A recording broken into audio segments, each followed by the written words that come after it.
Welcome to the Online Course Master Show, where we learn from the best online course creators how to better create and sell our very own courses. I'm your host, Phil Ebner, and I'm thrilled to be here for the very first episode. Visit onlinecoursemasters.com for show notes, to watch the video version of this episode, and see an archive of all our past guests. Please subscribe on iTunes, Stitcher, or wherever you're listening, and make sure to leave a rating. In this episode, I just want to give a little bit more information about what this podcast is all about, why I'm creating it, and a little bit more information about me, so that for those of you who are coming across this podcast for the first time and you've never heard about me, Phil Ebner, or my website, videoschoolonline.com, that you can get to know me a little bit better. This entire podcast is going to be very casual, and it's mostly going to be interview-based. I'll talk a little bit more about the structure in a minute, but the reason why I'm creating this podcast is, one, because I love podcasts myself. I listen to a ton of podcasts, and I've always wanted to start one. I've actually dabbled with starting a couple of podcasts in the past, but it's never really worked out. I've never really found a topic that I can be consistent at and something that I'm truly passionate about. And I think that with online courses, there's a space for an online course creation podcast. And with the Online Course Insider podcast, I want to get inside the minds of other course creators. That's what it's all about. Both for me selfishly to learn how to become a better creator myself, but also and primarily to help you, whether you're a beginner or someone who has been creating online courses for a while. I want to help you make better online courses and ultimately bring in more revenue and make more money with your own courses. So the structure of the podcast is mostly going to be interview-based. I'm going to be bringing in guest stars from across the world, across the internet landscape, who have been creating their own online courses and have been successful with it. So this is going to be people who are both selling courses on big marketplaces and also self-hosting their online courses. We're going to be seeing the entire process from creation and coming up with the best ideas for an online course, and also the promotion and the publishing process. What do you do after you've created your course to make sure that you make sales and you build your own brand and grow your own audience? So while this isn't an online business podcast, there's a lot of those out there already. I don't want to replicate that. I want it to be focused on course creators. And that's why I want to create this podcast, because there's not really anything out there right now. I know a couple people have tried to do it in the past, and there might be something out there that I haven't found myself.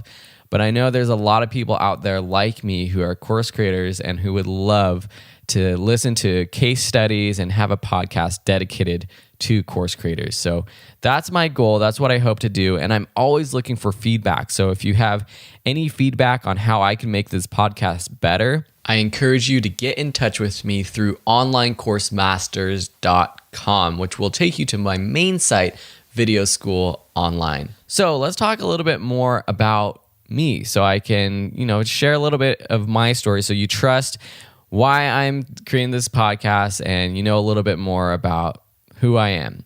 I've been creating online courses for a while now, and when I'm recording this intro to this podcast, it's the beginning of 2017, and I've been creating online courses since 2012, really since the beginning of the ease and the availability for anyone to create an online course and sell it to anyone around the world. Early in the late 2005 to 2012 or so, the MOOCs, the Massive Open Online Courses, were coming out, and this changed the landscape of online education. Online courses have been around for a long time, since the 90s, and colleges have been doing this. But when sites like Udemy and Skillshare and lynda.com came around, this was an opportunity for people like you and me to put together our own course and teach people around the world.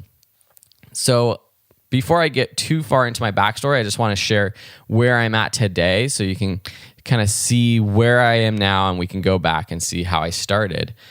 Currently, I have sold over $1 million worth of courses across different platforms. I sell on sites like Udemy, I sell on sites like Skillshare and a number of other marketplaces, and I also self-host my courses. And I also have side businesses based off of my course content that increase my revenue.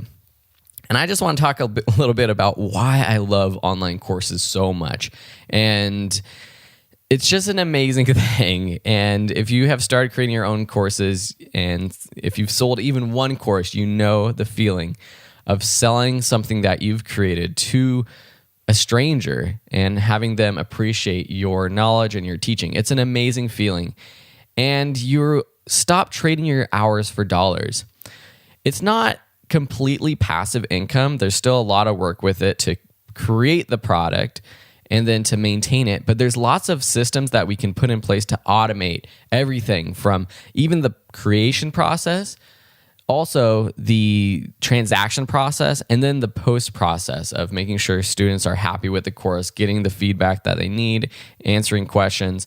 The only time that I spend after the fact of creating a course is answering student questions. And with such a large audience, I've sold my courses. Over 250,000 students to this date have enrolled in my courses, both free and paid courses. So that is a decent amount of questions that I have to answer, but it's well worth the time that I spend answering questions because I'm making over 5 figures a month consistently for the past couple of years. And like I said, I've sold over $1 million worth of courses. It has truly changed my life. I was able to leave my full-time job to focus on this full-time, which allows me to pursue other passions without having a full-time job. So doing things like video production and documentary making, which is really what I'm passionate about. It's allowed me to pay off over $100,000 in student loans.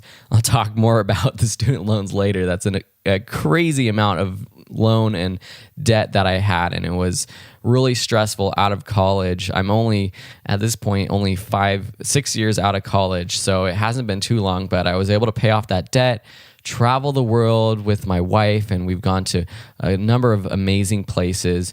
We paid for our own wedding, and we even purchased a house with the money that I've earned and we've earned from online courses. So it's an amazing thing. And I can't promise that I'm going to make you a millionaire. I can't promise that you're going to make $10,000 in a month with online courses. But I can tell you and guarantee that everything that I teach you in this podcast and everything that my guests teach you and bring to the table will help you become a better online course creator. And we're going to show you exactly what we're doing to become successful and to create great courses, to teach others, to help others, and to make money from it.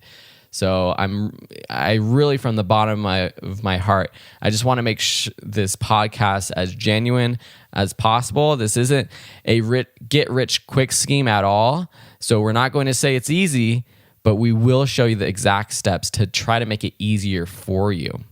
So that's pretty much the intro to this podcast. And now I'm going to give you a little bit more information about my backstory and talk about how I've grown my brand, how I got into online courses. But for those of you who just want to get straight into the interviews, in the next couple of episodes, we will be diving into interviews with other course creators. So if you already know me, go ahead and skip forward to the next episode. If you want to know a little bit more about me and how I'm growing my brand and what I am doing in the future for my courses, then come on board. So a little bit more of my backstory. I grew up in Los Angeles, California, out in the LA County area, and had a really great childhood. A lot of family around, a lot of cousins living around me, great friends, great school, great parents who, I was very fortunate to go to a good school and to have a stable household growing up. There were financial problems.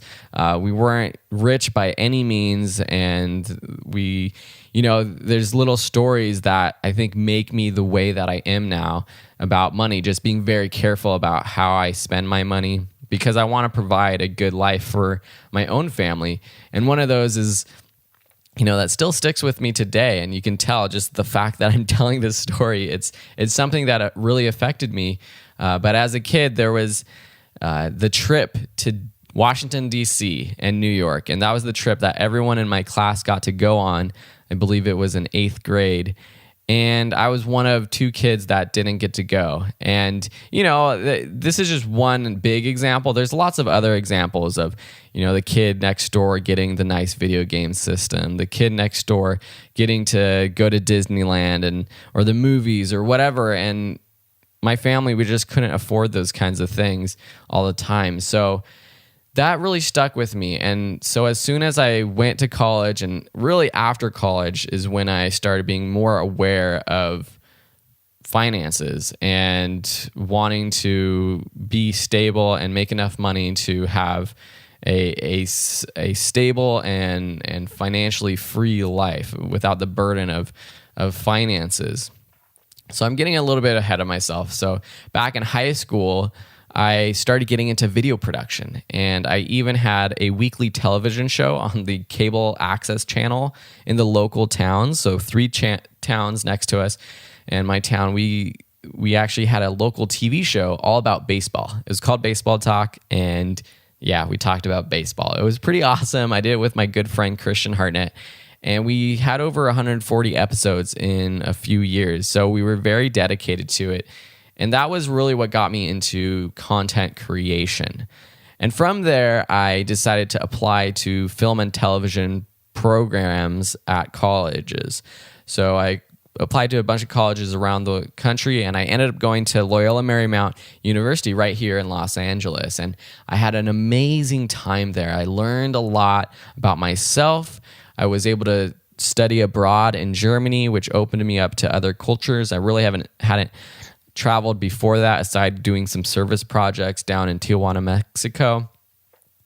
And I also did some service projects in college in India and Mexico. And it was just an amazing experience that really changed my life. And travel has become a big part of my life since then. And so I try to make sure that my wife and I go on some sort of trip every year to make sure that we can experience the beautiful world that we live in. And not only around the world, but even in our own country and in our own state. I appreciate the beauty of Southern California even more now because I've seen other places around the world. So college was really amazing. It was the quintessential 4-year experience. And it also came with that quintessential debt, which is a big burden to a lot of current students. And my first advice is to really know what you're getting into if you do go to college, or if you have kids going to college. Make sure that they're fully aware that they're getting themselves into debt if they are going to a school that puts them in debt. I did have a scholarship for the 4 years that paid for about half of tuition, but not room and board. But by the end of my 4 years, I was over $100,000 in student loan debt.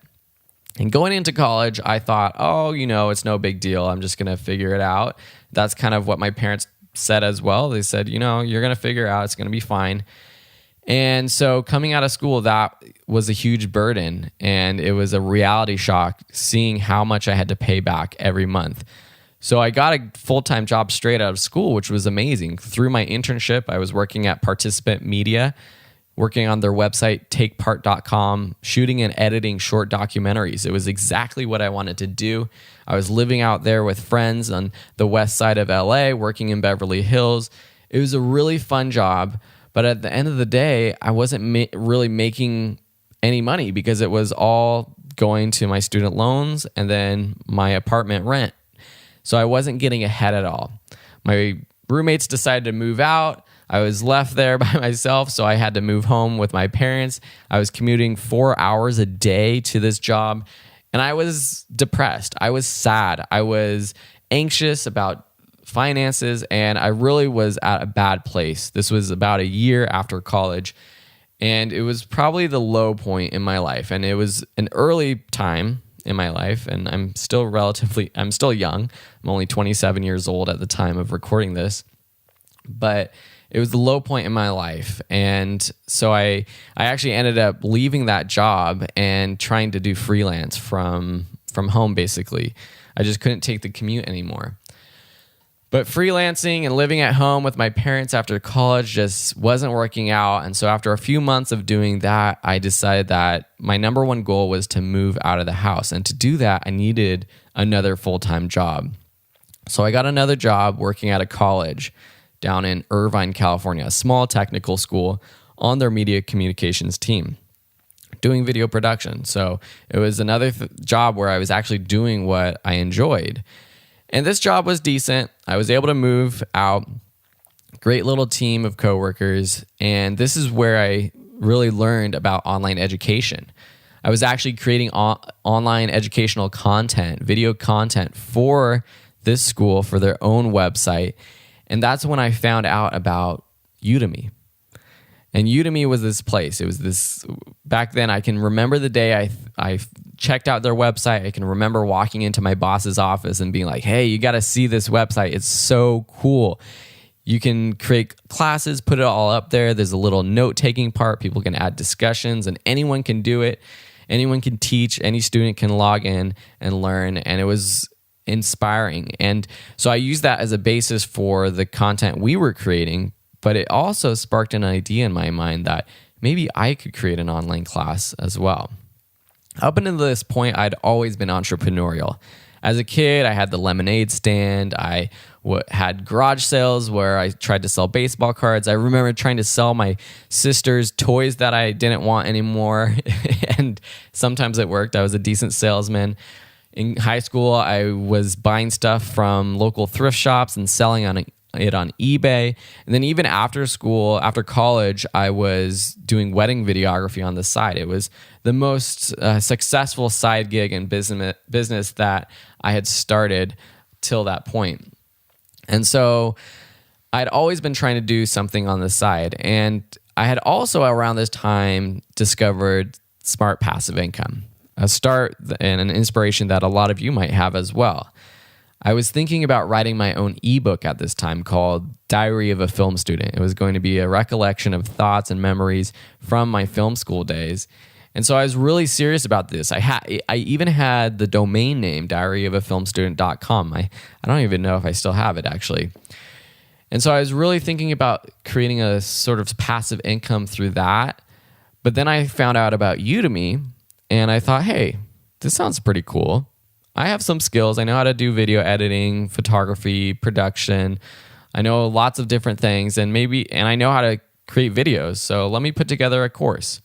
So this was in October of 2012 or probably September, and I quickly put together a course on video editing in the program that I was using, which is no longer around, Final Cut Pro 7. So tip number 1 is to make sure that courses you create will be evergreen for a long time, hopefully a long time. And if they're not going to be evergreen for a long time, make sure that you make enough money in the short amount of time that they are relevant. That class, though, it actually made a decent amount of money. And in that first month after I launched the course, it made $62. That $62 changed my life because it showed me that I could create something of value that someone else will actually pay for. I could create something out of thin air. I could sell my thoughts, basically. Not only sell my thoughts, I could teach other people. And it was early on where I found that appreciation for that specifically. One of my students in that classes ended up getting a job, their first job in college, because they had skills of video editing.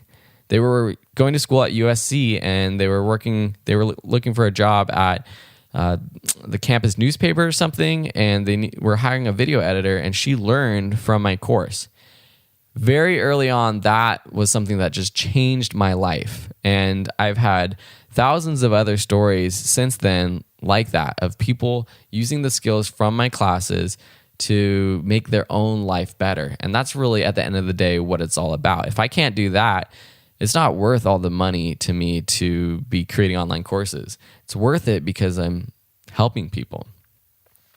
And so those $62 changed my life. I thought, well, if I can make $62 from one class, what if I had 10 classes? That would be $600 in a month.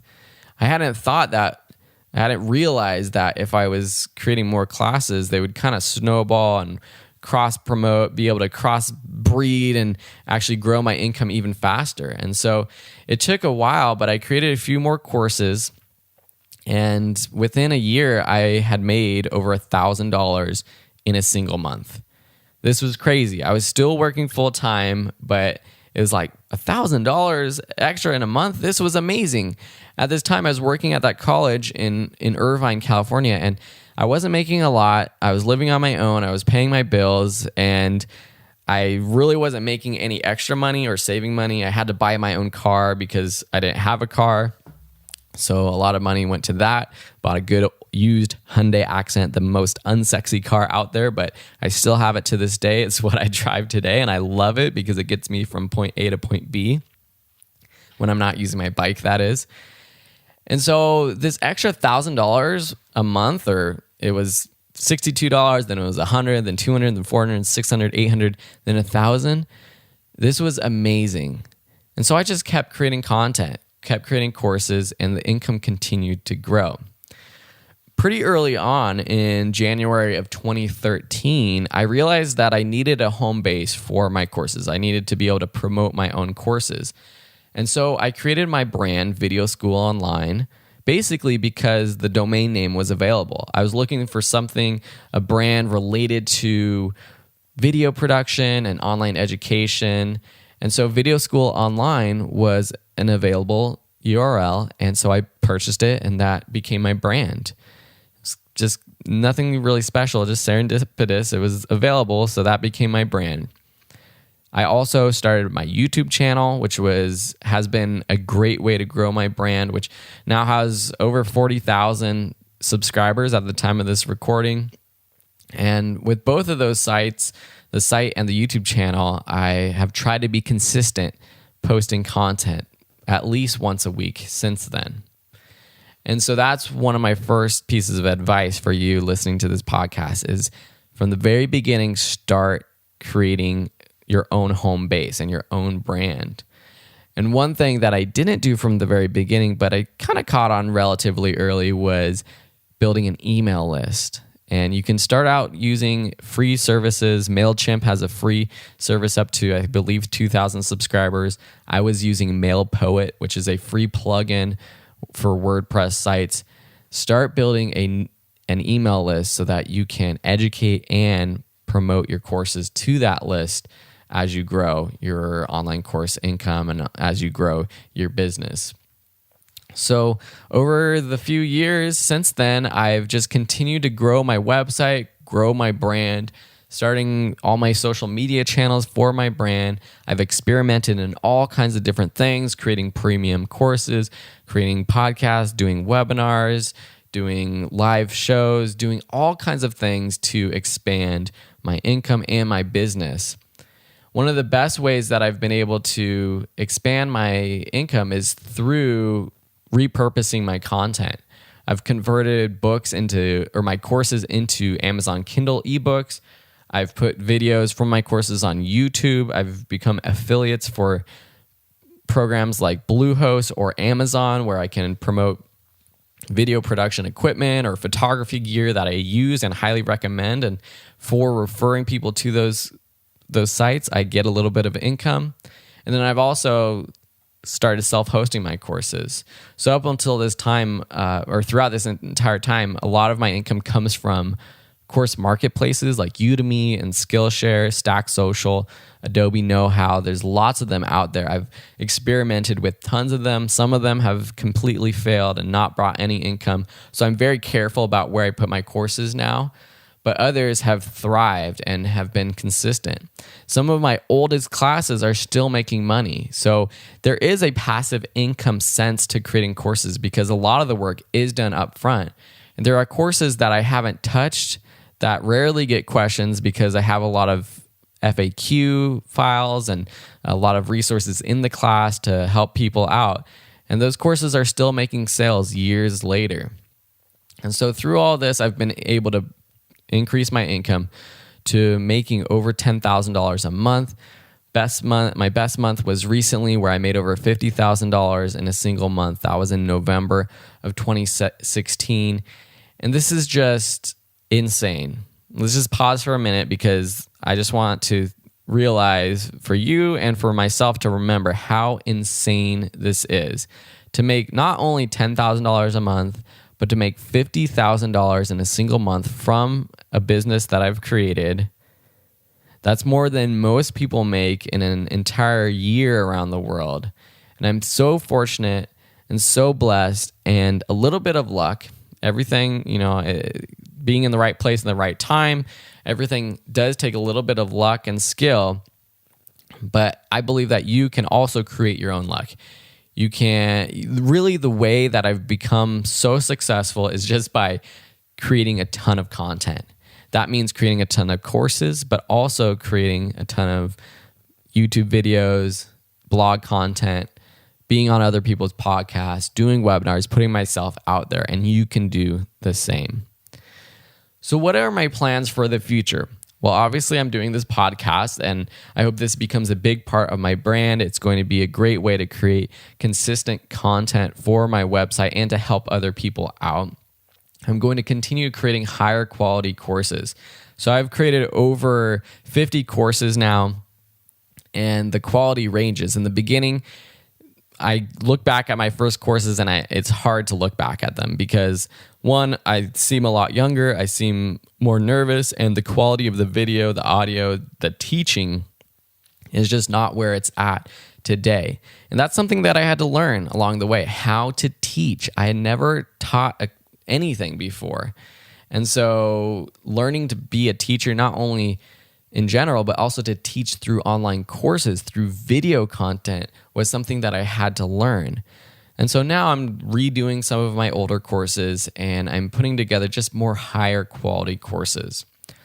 I'm also doing a lot of co-instructing, and this is a way to expand your audience and to expand your course library, because I can co-instruct with friends of mine who might be more of an expert in a topic, but they're not an expert in creating online courses.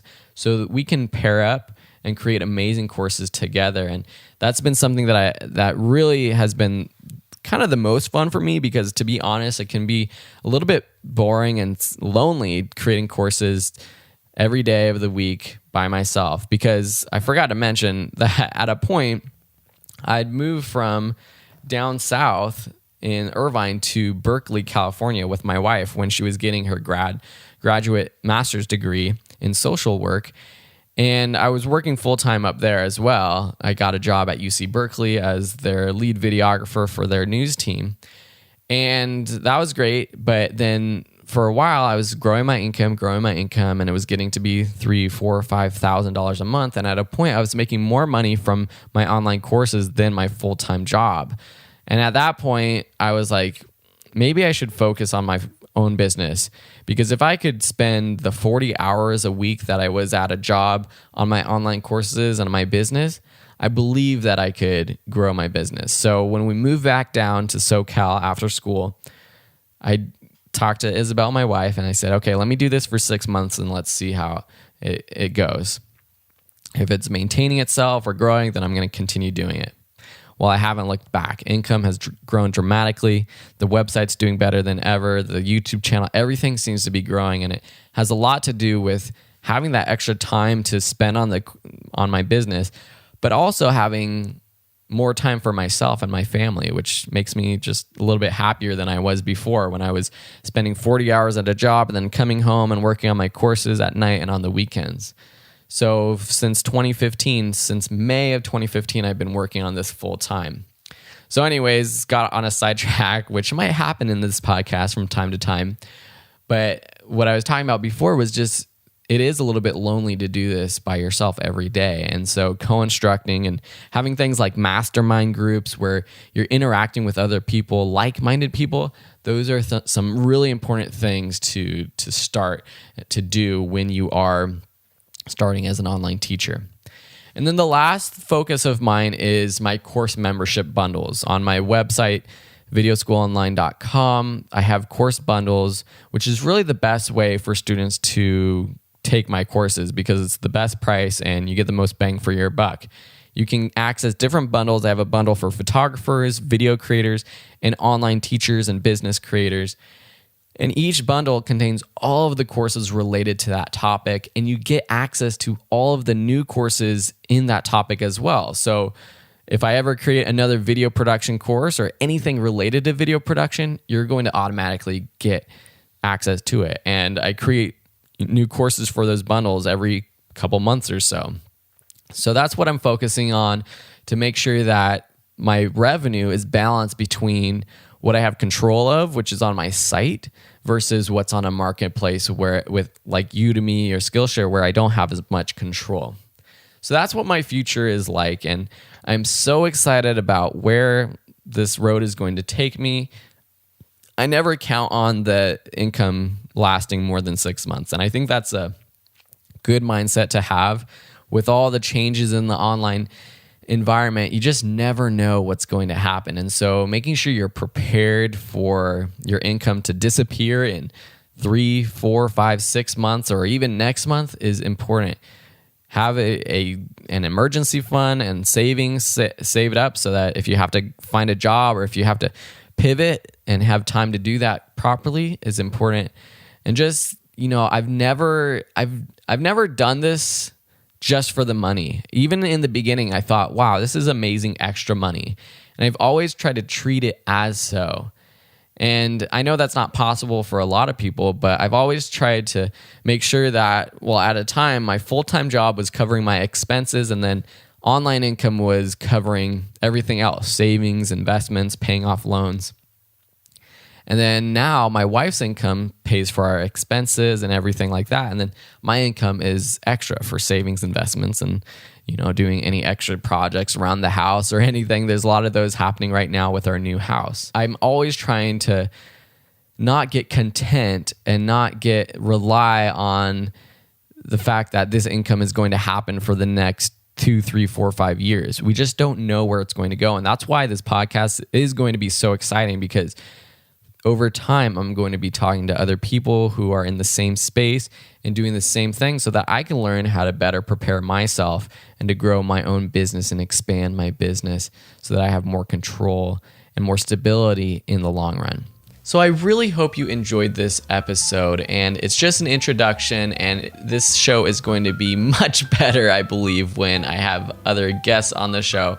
So please subscribe and check out onlinecoursemasters.com to see an archive of all of the current and past episode guests. And if you have anyone that you'd like to hear from, or if you are a course creator yourself and would like to be featured on the show, head over to onlinecoursemasters.com and shoot me a message. I would love to hear your story and share it with the world. If you're looking to fast track your success in creating and selling better online courses, you can also download my free 7-step guide from onlinecoursemasters.com, which will get you started with creating your first or your next online course. Thanks again for listening, and we'll see you in the next episode.